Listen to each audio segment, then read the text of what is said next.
bà sư đây nè tầng ngọc nè chụp video ní cứ nhom nâng châu ta đo cài từ lùm hạt tì bằng bay chu nè tầng ngọc nè ban nè tầng ngọc nè chứng chụp lùm hạt tì bằng bay bảo dương nè lùm hạt tì bằng bay bảo dương cứ dương mơ bờ thiên lùm hạt đó cứ cái trong bán bên này thà post từ lùm PB1 PL mùi ní nứng on đập pram after rồi có đập after bên này thà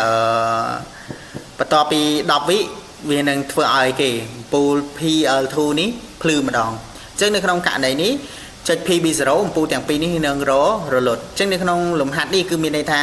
ដល់ពេលដែលយើងចុចទៅលើប៊ូតុងទី1ធ្វើឲ្យពូល PL1 នឹងភ្លឺមានន័យថាអំពូលទី1នឹងភ្លឺបន្តមក10វិក្រោយទៀត PL2 នឹងភ្លឺ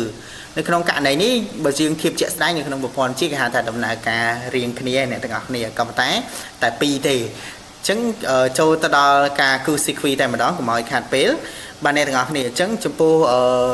sequence គឺយើងមាននេះគេ PB0 ជាប៊ូតុង stop អញ្ចឹងខ្ញុំធ្វើការកែទៅលើត្រង់ចំណុចនេះមួយខ្ញុំដាក់ PB0 វិញបាទអ្នកទាំងអស់គ្នាដោយសារខ្ញុំអត់ចង់ឲ្យវីដេអូនឹងវែងពេកសម្រាប់ប្របាក់អ្នកទាំងអស់គ្នាចំណាយពេលយូរសម្រាប់ទស្សនាអញ្ចឹងណាអញ្ចឹងខ្ញុំធ្វើការគូ sequence នេះហើយដើម្បីឲ្យវីដេអូកាន់តែខ្លីខ្ញុំបញ្យល់ទៅលើ sequence នឹងតែម្ដងកុំឲ្យខាតពេលអ្នកទាំងអស់គ្នាអញ្ចឹងនៅក្នុងករណីនេះគឺ PB0 គឺជាប៊ូតុង stop រីឯ PB1 ជាប៊ូតុង start អញ្ចឹងអ្នកទាំងអស់គ្នាឃើញទី1យើងមានទៅលើ relay L1 បាទករណីនេះគឺយើងយកប៊ូតុង PB1 នេះមកបញ្ជាទៅលើ relay L1 ភ្ជាប់នេះភ្ជាប់ធ្វើឲ្យ timer នេះដើរ L1 នេះភ្ជាប់ធ្វើឲ្យ P1 នេះភ្លឺដូចជាមួយនៅក្នុងលំហាត់ជាងអញ្ចឹងក៏ប៉ុន្តែនៅ timer នេះកំពុងតែដំណើរការរាប់គ្រប់10វិវានឹងធ្វើការភ្ជាប់ត្រង់ចំណុចនេះវាធ្វើឲ្យ PL2 នេះភ្លឺមានន័យថា10វិក្រោយ PL2 នេះនឹងភ្លឺឃើញទេអញ្ចឹងលំហាត់នឹងគឺបែបហ្នឹងអញ្ចឹងខ្ញុំចាប់ដើមធ្វើការតេស្តបង្ហាញទៅលើអ្នកទាំងអស់គ្នាអញ្ចឹងយើង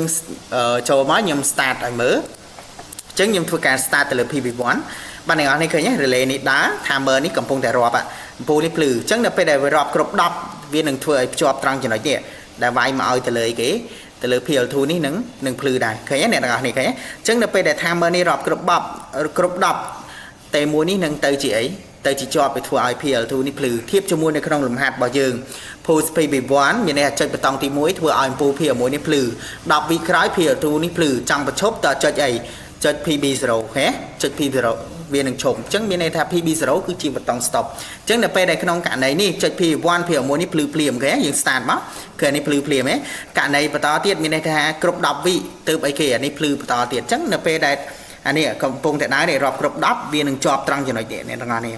ជាប់ត្រង់ចំណុចនេះឃើញទេវានឹងធ្វើឲ្យអំពូល PL2 នេះភ្លឺអញ្ចឹងវាដំបូង start ទី1បន្តមកទៀតទី2ដើរចង់បញ្ឈប់ចុច PB0 អញ្ចឹងចំពោះទៅលើវីដេអូនេះគឺខ្ញុំបង្ហាញទៅលើលំហាត់ទី8រួចរាល់បើសិនអ្នកទាំងអស់នេះមានចម្ងល់ឬក៏ចង់បានទៅលើ sequence ហ្នឹង complete comment ខ្ញុំនឹងធ្វើការតម្លាក់ comment តម្លាក់ទៅលើ sequence ហ្នឹងនៅក្នុង comment ឬក៏នៅក្នុង group របស់យើងតែម្ដង complete join នៅក្នុង group ដើម្បីទទួលបានវីដេអូមេរៀនក៏ដូចជាគេបានទៅលើ sequence ថ្មីសម្រាប់អ្នកទាំងអស់គ្នាមានចម្ងល់អីអាចសួរវគ្គនេះគឺល្អសម្រាប់អ្នកទាំងអស់គ្នាអញ្ចឹងអាចតាក់ទងបានអូខេបាយបាយជួបគ្នានៅវីដេអូក្រោយ